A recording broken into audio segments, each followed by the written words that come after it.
मनोज और गजेंद्र जब lunch hall में घुसे तो सामने टेलीकॉम कंपनी पर इनकम टैक्स की रेड की ब्रेकिंग न्यूज़ चल रही थी। मनोज ने 1 मिनट तक ध्यान से देखा और फिर चुपचाप खाना लेने लगा।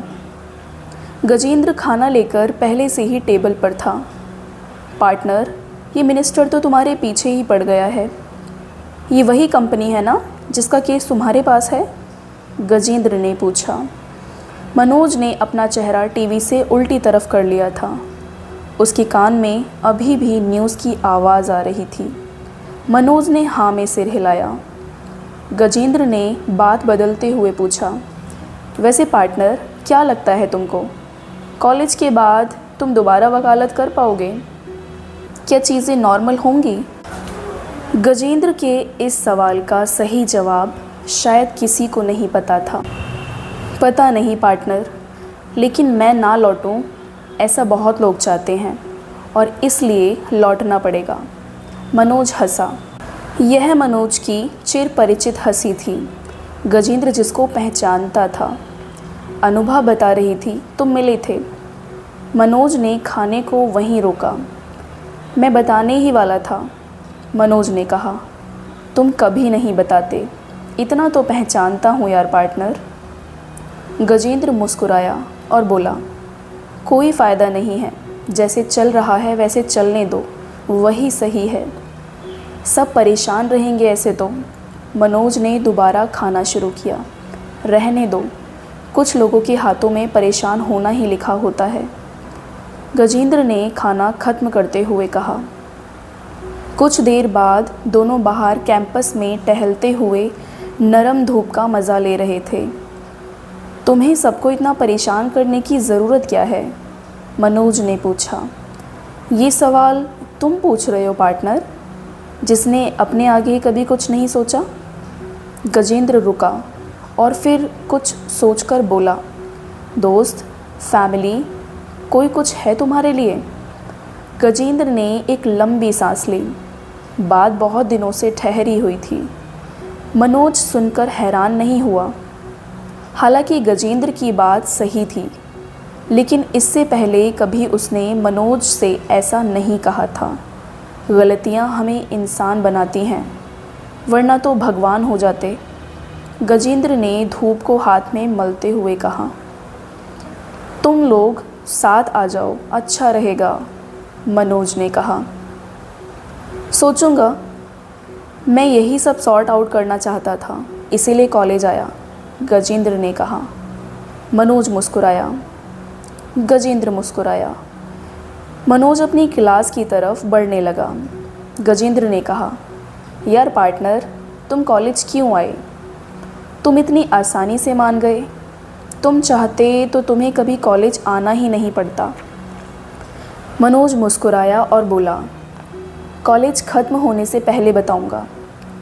लंच के बाद मनोज जब क्लास में पहुंचा तो एक नया धमाका होने को तैयार था। बाबा एक कोने में बैठे धूप सेक रहे थे और किताब में अपने आप को डुबोए रखा था।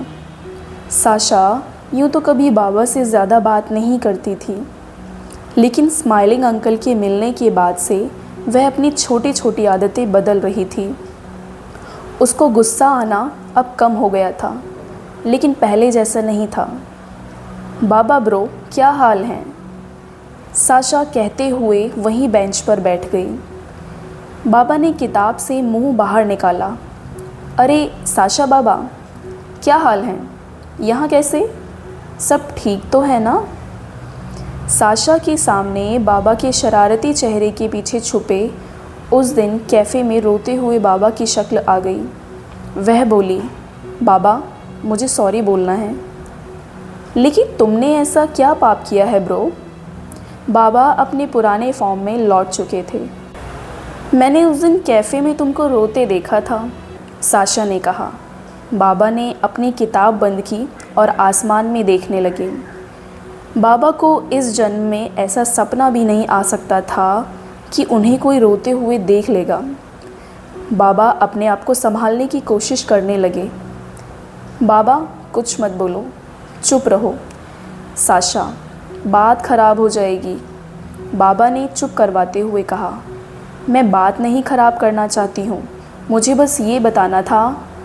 बाबा ने बीच में ही साशा को रोका। बोला ना, चुप रहो साशा। ऐसा पहली बार था कि बाबा के मुंह से साशा तो निकला, लेकिन साशा बाबा नहीं। साशा नहीं मानने वाली थी। उसने बाबा के कंधे पर हाथ रखा और कहा, तुम मुझसे कुछ भी शेयर कर सकते हो बाबा। साशा ने पहले बाबा का हाथ अपने हाथ में लिया और फिर बाबा को गले लगा लिया। दुनिया में जितने लोग भी एक दूसरे को गले लगाते हैं तो उनके गले लगे रहने का औसत केवल 3 सेकंड होता है। जब हम किसी को 20 सेकंड से ज़्यादा देर के लिए गले लगाते हैं तब हम पिघलना शुरू होते हैं। कायदे से ये बात किसी साइंटिस्ट को बतानी चाहिए थी कि ऐसे में कौन से हार्मोन निकलते हैं, या फिर किसी साइकोलॉजिस्ट को जो हमारे मन में दबी हुई कोई नई परत खोल देता है। लेकिन ये बात 6 साल की साशा ने मनोज से तब कही थी जब वह उसको स्कूल के लिए छोड़ रहा था। डैडी, देर तक हक करना होता है, पूरे 20 सेकंड्स तक। देर हो जाएगी, मनोज ने कहा। टीचर ने बोला है, हक करने में कभी देर नहीं होती। साशा को यह बात याद थी। मनोज यह बात भूल चुका था। दुनिया को यह बात कभी याद ही नहीं हुई थी। बाबा ने अपने चारों ओर एक मजबूत दीवार बना रखी थी, वो टूट गई। बाबा को शायद इसी की ज़रूरत थी। गले लगने से दुख खत्म नहीं होता, पिघलने लगता है। जैसे कोई दुनिया भर में फैले हुए हमारे हिस्से को तह करके वापस लौटकर हमें नया कर दे। बाबा को अपने अंदर कुछ जुड़ता हुआ महसूस हुआ। साशा जब बाबा को दिलासा दे रही थी तो अपने आप को समझ रही थी। वह भी कोई ऐसा ही ढूंढ रही थी जो उसको कह दे, सब ठीक हो जाएगा। उस समय साशा के लिए बाबा को गले लगाना जितना ज़रूरी था, उससे ज़्यादा ज़रूरी था अपने आप को समझाना। दोनों कुछ देर तक चुपचाप बैठे रहे। बाबा ने किताब बिना पन्ना मोड़े बंद कर दी थी। कई बार किताब को समझने के लिए किताब बंद करनी पड़ती है। कुछ लोगों के साथ भी ऐसा ही होता है। उनको समझने के लिए कुछ देर के लिए बीच के सारे रास्ते बंद करने पड़ते हैं। साशा ने एक दोस्त को बिखरने से बचा लिया था और बिखरने से पहले बचाने में खुद को भी बचा लिया था। गले लगाना कई बार उसके लिए ज़्यादा ज़रूरी हो जाता है जो गले लगे रहना चाहता है। एक आध लोग ऐसे होने चाहिए जिनको गले लगाते ही घर लौट सकें। बाबा को साशा में एक दोस्त मिल गया था। साशा को अब भी उस दोस्त की तलाश थी। साशा क्लास में अकेले आती थी। उस दिन बाबा के साथ क्लास में पहुंची। साशा और बाबा दोनों को अंदाज़ा नहीं था कि क्लास में क्या धमाका होने वाला है। क्लास में घुसकर हमेशा की तरह बाबा कोने में बैठ गए। उस दिन पहली बार था कि बाबा ने कोई किताब नहीं खोल रखी थी। बाबा के सामने उस कैफ़े वाला सीन चल रहा था। अपने सिर पर उनको बार बार अपनी माँ का हाथ महसूस हो रहा था। कुछ चीज़ें हम केवल बीतने के बाद ही महसूस करते हैं। बाबा ने अपने सिर पर हाथ फेरा और माँ के हाथ को छूने की कोशिश की, लेकिन देर हो चुकी थी। साशा ने क्लास में घुसने के बाद एक तरफ से दूसरी तरफ तक देखा और ठीक मनोज के पीछे जाकर बैठ गई। मनोज को हैरानी थी कि साशा को ये क्या हुआ। पिछले महीने में कभी वह उसके पास इतना करीब आकर नहीं बैठी थी। मनोज के लिए ये किसी धमाके से कम नहीं था। कुछ देर में मीता क्लास में आई। मीता के आते ही क्लास का माहौल बदल जाता था। जब वह आती थी कुछ ना कुछ हलचल ज़रूर होती थी। एक अच्छी खबर है और एक बुरी, मीता ने आते ही कहा। मीता के बोलते ही खुसफुसाहट शुरू हो गई। क्लास के आधे लोग चिल्लाए, पहले अच्छी, और बचे हुए आधे चिल्लाए, पहले बुरी। बाबा, साशा और मनोज तीनों चुप थे। पहले बुरी से शुरू करते हैं। 10 दिन बाद से फाइनल एग्ज़ाम है। मीता के इतना कहते ही पूरी क्लास सन्नाटे में आ गई। और अच्छी खबर ये है कि पेपर के तुरंत बाद प्लेसमेंट शुरू हो जाएगा। सभी बड़ी लॉ फर्म ने प्लेसमेंट के लिए हाँ बोल दिया। मुझे पूरा विश्वास है कि आप सभी के पास एक से ज़्यादा ऑफ़र होंगे। मीता के चेहरे से खुशी झलक रही थी। पूरी क्लास ने तालियां बजाईं। क्लास में एक अलग तरह की ऊर्जा का संचार हो चुका था। सबके चेहरे पर खुशी थी। मीता ने जोड़ा भी कि वह जानकर पेपर करवा रही है ताकि सभी लोग प्लेसमेंट पर फोकस कर पाएँ और प्लेसमेंट के समय पर बार बार क्लास में आना ना पड़े। लोगों के मन में प्लेसमेंट को लेकर बहुत से सवाल थे, आशंकाएं थीं। मनोज ने हाथ खड़ा किया। मीता ने पहले तो मुस्कुराते हुए घूरा, फिर सवाल पूछने को कहा। मनोज ने पूछा, मैं भी प्लेसमेंट में बैठ सकता हूँ? ये सुनते ही क्लास हंसने लगी। मीता ने मुस्कुराते हुए कहा, आप प्लेसमेंट में नहीं बैठ सकते। मनोज पूरी क्लास का फेवरेट था ही, तो सबने एक सांस में कहा, ओ। मीता ने मुस्कुराते हुए जोड़ा, मनोज तुम प्लेसमेंट में नहीं बैठ सकते, पर तुम्हारी फर्म प्लेसमेंट के लिए आ सकती है। अब मीता ने क्लास की ओर देखते हुए कहा, मनोज के साथ कितने लोग काम करना चाहते हैं? पूरी क्लास ने हाथ ऊपर उठाया, सिवाय साशा और बाबा के। मनोज को मीता ने उल्टा फंसा दिया था। मनोज क्लास का एक्साइटमेंट देखकर खुश हुआ। इनफैक्ट मनोज तुमको क्लास लेनी चाहिए ताकि बैच प्लेसमेंट के लिए अच्छे से तैयार हो पाए। मनोज इसके लिए खुशी खुशी तैयार था। चलो फिर पेपर की तैयारी शुरू कर दो, ज़्यादा टाइम नहीं है। मीता यह कहकर निकल गई। क्लास में खुसर फुसर शुरू हो चुकी थी। 3 लोग सब चीज़ों से बेखबर थे, साशा, बाबा और मनोज। क्लास के कुछ लोग मनोज के पास आकर बोल चुके थे, सर आपके साथ काम करना है, बिना पैसे के भी चलेगा। बावजूद इसके कि डिग्री वाले कांड के बाद मनोज की पब्लिक इमेज को नुकसान हुआ था। कॉलेज आकर मनोज ने उसकी भरपाई कर ली थी। कुछ लड़ाइयाँ वह जीत चुका था और कुछ में अभी तक जीत बहुत दूर थी। साशा से दूरी उतनी ही थी। उधर टेलीकॉम मिनिस्टर की बेचैनी बढ़ती जा रही थी। प्रिया के जीवन में भी एक लहर उमड़कर तूफान बनने को थी। टेलीकॉम मिनिस्टर के पास प्लान तो पहले ही पहुंचा हुआ था, लेकिन उसको लग रहा था अगर थोड़ी सी भी देर हुई तो कंपनी पर बना प्रेशर निकल जाएगा। उसने एक क्लोज रूम मीटिंग में कुछ अधिकारियों से पूरा अपडेट लिया। अधिकारियों ने रेड की तैयारी कर ली थी, पर पूरी रेड का मास्टर प्लान मनोज का बनाया हुआ था। अभी पिछली रेड के बाद से ही सरकार प्रेशर में थी, लेकिन इस बार की तैयारी पहले से पक्की थी। उस दिन रात में 1 बजते ही एम मोबाइल के ऑफिस को अधिकारियों ने घेर लिया था। रात में रेड डालने के 2-3 फ़ायदे थे।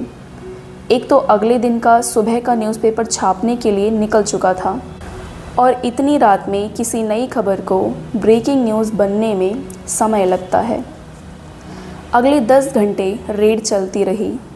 सुबह से कंपनी के बड़े अधिकारी आकर बैठ गए थे। दिन होने तक एम मोबाइल के ऑफिस के बाहर मीडिया वाले आ चुके थे।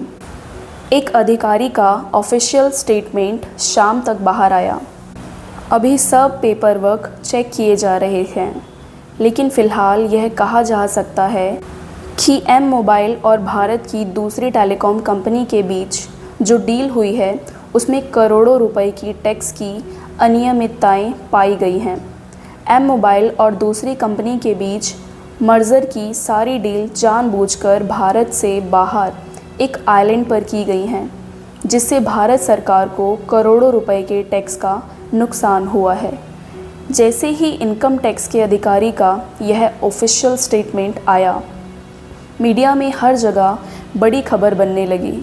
टीवी पर बैठे एक्सपर्ट उसको अपने हिसाब से समझने और समझाने लगे। टेलीकॉम मिनिस्टर ने एक ट्वीट किया, टैक्स चोरी की जांच पूरी होने के बाद न्यायोचित कार्रवाई की जाएगी। टेलीकॉम कंपनी के टॉप बॉस चिंता में थे, क्योंकि जितनी टैक्स पेनल्टी की बात की जा रही थी, अगर उतना पैसा देना पड़ता तो यह बिज़नेस अगले 10 साल में भी कभी प्रॉफिट नहीं बना पाता। इन सबसे दूर पुणे में मनोज अपने मोबाइल पर यह न्यूज़ देख रहा था। उसने अपनी जेब में रखे हुए एक पेपर पर टिक किया। साथ ही मीडिया सर्किट में यह भी खबर घूमने लगी कि एम मोबाइल को अपना वकील बदल देना चाहिए। मनोज साल्वे की इमेज का असर अब एम मोबाइल की इमेज पर भी आने लगा था। लंदन में बैठे टॉप बॉस इस चिंता में थे कि क्या उनको अपनी लीगल फर्म बदल लेनी चाहिए। मनोज से चिढ़ने वाले लोगों को मौका मिल गया था। यह भी खबर निकाली कि क्या मनोज साल्वे ने यह टैक्स चोरी करवाई है। टेलीकॉम मिनिस्टर खुश था कि उसके दोनों काम हो गए। उसने मनोज की हनक भी कम कर दी और एम मोबाइल पर प्रेशर भी पूरा पड़ चुका था। मनोज की फर्म की तरफ से केस की तैयारी शुरू हो चुकी थी। उन्होंने इस बड़े केस में लंबी चौड़ी जांच की और पेपर वर्क का हवाला देते हुए 3 महीने बाद की एक डेट ली। कोर्ट ने इस हाई प्रोफाइल केस और करोड़ों रुपए दांव पर लगे होने के साथ साथ इसके मीडिया में उछलने की वजह से सब कुछ ध्यान में रखते हुए 3 महीने बाद की तारीख दी। इनकम टैक्स डिपार्टमेंट ने कंपनी के अलग अलग ऑफिसर पर भी अगले 10 दिनों में रेड डाली और तमाम पेपर इकट्ठा किए। कुछ बिजनेस एक्सपर्ट के हिसाब से टेलीकॉम कंपनी को इंडिया से बिजनेस के एग्जिट करने की सलाह दी जाने लगी। इनकम टैक्स डिपार्टमेंट ने इस डील में और बहुत से लूपहोल खोलकर रख दिए थे। डिपार्टमेंट ने इस कंपनी पर 1200 करोड़ की पेनल्टी लगाई थी और पहले जो डील में लापरवाही हुई थी वो अलग। मनोज की पूरी नज़र इस मामले पर बनी हुई थी।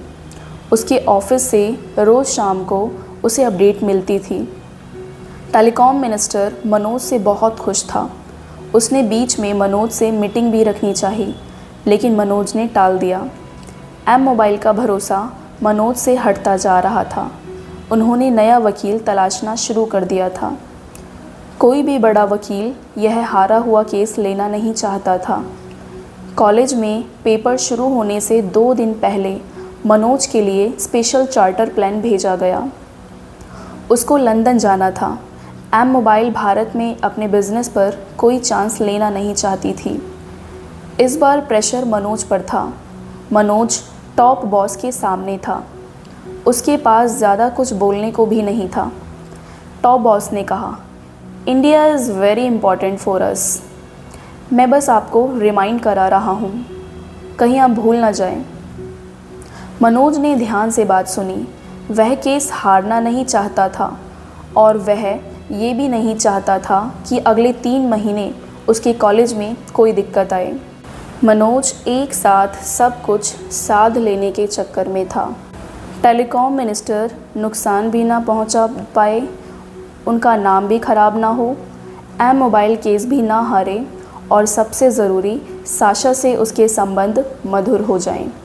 उसको 1-2 चीज़ें छोड़नी चाहिए थी, लेकिन मनोज सब कुछ चाहता था और सब कुछ एक साथ मिलना संभव नहीं था।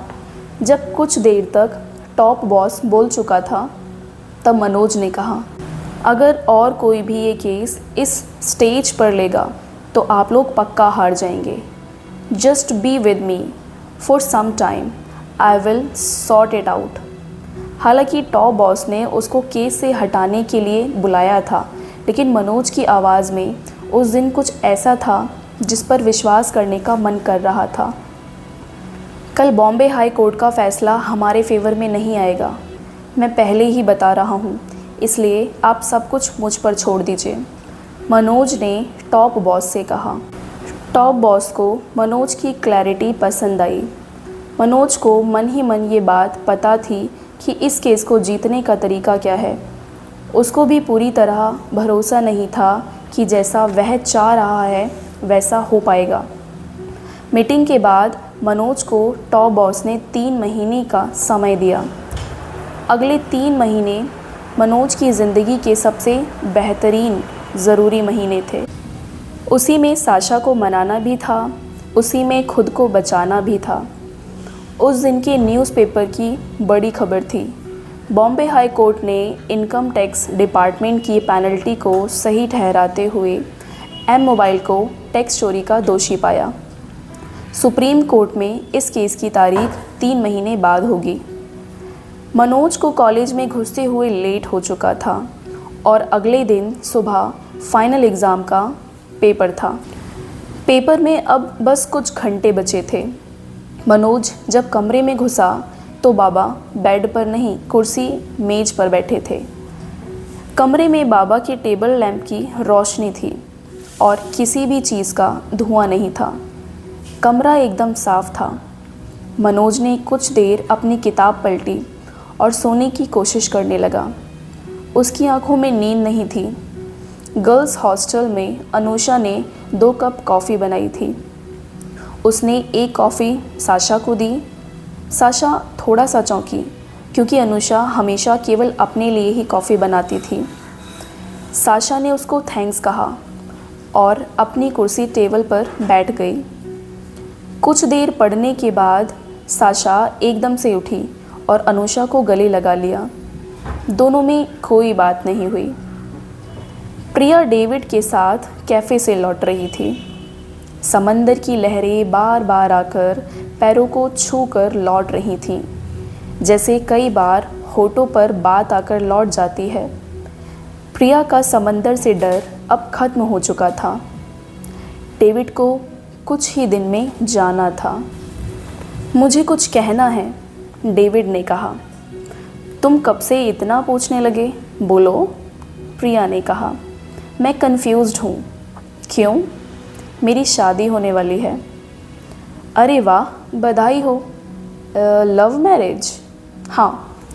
फिर क्या कन्फ्यूज़न है? यही है। सही क्या? प्रिया ने ज़ोर देते हुए पूछा। डेविड रुका और उसने रुकने से प्रिया भी रुक गई। I think I am in love with you, David ने हड़बड़ाते हुए जोड़ा। I don't think I feel, I know, I am, I love with you. समंदर की लहर वहीं रुक गई। डेविड वहीं रुका था। प्रिया आगे चलने लगी। दैट्स इट, तुम्हें कुछ कहना नहीं है? डेविड ने प्रिया से कदम मिलाते हुए पूछा। प्रिया ने समंदर से आसमान की ओर देखा, फिर डेविड से आंखें बचाते हुए कहा, लव इज़ अनरिलायबल, होता है और फिर एक दिन ख़त्म हो जाता है। बट मैं उसे शादी नहीं करना चाहता जिससे मुझे प्यार ना हो। गर्लफ्रेंड से प्यार था ना? हाँ। फिर अब कहाँ गया प्यार? बट अब तुमसे। कम ऑन, शादियाँ प्यार से नहीं चलती। तुम्हें क्या लगता है कि जो लोग शादी में हैं सब में प्यार है? प्रिया ने आवाज़ थोड़ी तेज़ करते हुए कहा। उसकी आवाज़ में हल्की सी झुंझलाहट थी। तुम सिंगल हो? मैं शादी कैंसिल कर दूंगा। डेविड की आवाज़ में बच्चों जैसी ज़िद थी। प्रिया ने ना में सिर हिलाते हुए कहा, क्या हो गया है तुम्हें? प्रॉब्लम क्या है? मैं सब मैनेज कर लूँगा। मैं इंडिया शिफ्ट हो जाऊँगा। प्रॉब्लम ये है कि मुझे तुमसे प्यार नहीं। पर अब तो तुम सिंगल हो। हाँ, तो सिंगल होने का मतलब है कि शादी कर लूँ। We can make it work Priya. Now we can not. Why? Priya ने एक लंबी सांस अंदर खींची और आगे बढ़ गई। वह कुछ दूर निकल गई। तब डेविड ने चलना शुरू किया। प्रिया ऐसे बिहेव करेगी उसे उम्मीद ही नहीं थी। डेविड की आवाज़ में थोड़ी सख्ती और गुस्सा था। पर क्यों? प्रिया रुकी और एक लंबी सांस लेकर डेविड की आंखों में देखते हुए बोली, मैं भले मनोज के साथ अब नहीं हूँ, पर मैं अब भी उससे ही प्यार करती हूँ। कुछ जवाब नए सवाल पैदा करते हैं और कुछ सवाल सब सवालों पर पूर्ण विराम लगा देते हैं। डेविड समंदर के साथ अकेला था। प्रिया के पास समंदर, मनोज और डेफनी के कैफ़े से आती गज़ल की आवाज़ थी। मनोज जब सुबह सोकर उठा तब भी बाबा टेबल कुर्सी पर थे। वो बात अलग है कि वो पढ़ नहीं रहे थे, टेबल पर सिर टिकाकर सो रहे थे। टेबल लैंप जल रहा था। मनोज ने पर्दा उठाकर बाहर देखा। उसने अपनी नोटबुक खोली और कुछ देर तक पन्ने पर कुछ लिखता रहा। लिखने के बाद खिड़की से सूरज की किरणें अंदर आ रही थीं। मौसम में नरमी थी। हल्की गर्म किरणें चेहरे पर हल्की सी गुदगुदी करती रहती हैं। उसकी आंखों में सूरज खिड़की के बाहर के सूरज से ज़्यादा तेज चमक रहा था। वह बहुत कम देर सोया था, लेकिन उसकी थकान उतर चुकी थी। मनोज ने तैयार होकर कमरे से निकलने से पहले बाबा के सिर पर हाथ फेरकर उसको उठाया। बाबा हड़बड़ा कर उठे। उनको कुछ देर एडजस्ट करने में लगा कि वह जिस दुनिया में उठे हैं वहाँ पर कुछ देर में फ़ाइनल एग्ज़ाम का पहला पेपर है। मनोज जब कमरे से निकल रहा था तब उसके पास प्रिया का फ़ोन आया। प्रिया का सुबह कभी फ़ोन नहीं आता था। मनोज ने हेलो नहीं, क्या हुआ कहा। बोला कुछ नहीं, ऐसे ही तो तुम सुबह फ़ोन नहीं करती। प्रिया ने कोई जवाब नहीं दिया। मनोज ने ही बात बदलते हुए कहा, आज से फाइनल पेपर हैं, इस बार फर्स्ट मत आना मनोज। प्रिया ने कहकर हंस दिया। अब तुमने मना कर दिया है तो अब तो आना ही पड़ेगा। मनोज के होठों पर खुशी फैल गई। अब बताओ क्यों फ़ोन किया। ऐसे ही, प्रिया ने कुछ सेकंड रुक कर कहा। ऐसे ही याद आ रही थी। आज बर्थडे है क्या तुम्हारा। नहीं बाबा, फिर क्यों याद आ रही थी। सब ठीक है। ऐसे याद नहीं आ सकती। सब ठीक है। आज क्लास के लिए नहीं गई। मन नहीं किया। प्रिया को जैसे कुछ याद आया। चलो तुम अच्छे से पेपर दो।